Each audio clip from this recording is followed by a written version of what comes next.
नमस्कार सर्वांना। आज छान पौष्टिक भाजी बनवूया।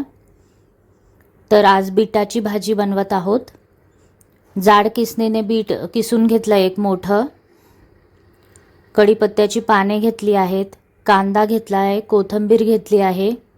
बीट तुम्ही बारीक किसणीने पण किसू शकताय। आणि 1 चमचा मोहरी आणि 1 चमचा जिरे घेतले आहे। कढईत तेल तापवून घेत आहे। त्यात जिरे मोहरी टाकले आहे, तडतडू देऊया थोडेसे।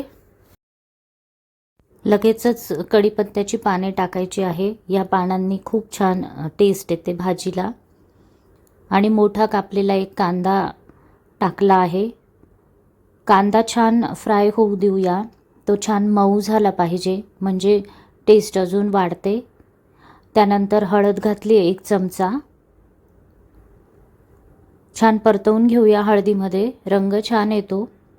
आणि तिखट घालायचं आहे, मी 1.5 चमचे घालत आहे। तुम्ही तुमच्या आवडीनुसार यात तिखट घालू शकता। खूपच सुंदर आणि ही पौष्टिक भाजी आहे। तुम्ही ही टिफिनला पण नेऊ शकता। मी बऱ्याच वेळा देते। आणि आता हा जो किस आहे बीटाचा तो टाकलेला आहे।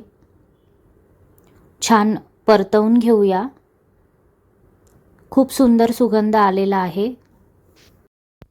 यात मीठ घालून घेऊया आता चवीनुसार। मी पाऊण चमचा मीठ घातलेला आहे।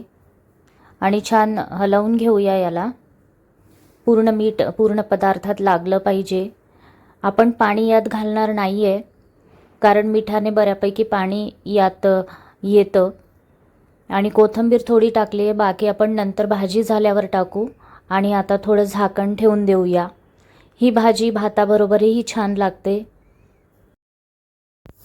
बघू शकतोय आपण की आताच थोडं थोडं पाणी यात सुटायला लागलेलं आहे। त्याच्यामुळे पाणी घालण्याची गरज नाही आहे, कारण ही भाजी आपल्याला कोरडीच करायची आहे। तर आता झाकण ठेवून दिलं आहे आणि 5 मिनिटानंतर परत काढून हलवून घेतलं आहे, तरी पण अजून थोडं पाणी आहे। पुन्हा झाकण ठेवून देऊया।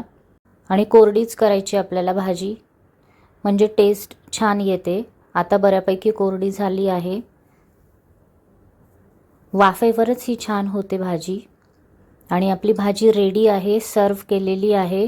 तुम्हीही करा आणि नवनवीन रेसिपीज बघण्यासाठी चॅनलला सबस्क्राईब करा।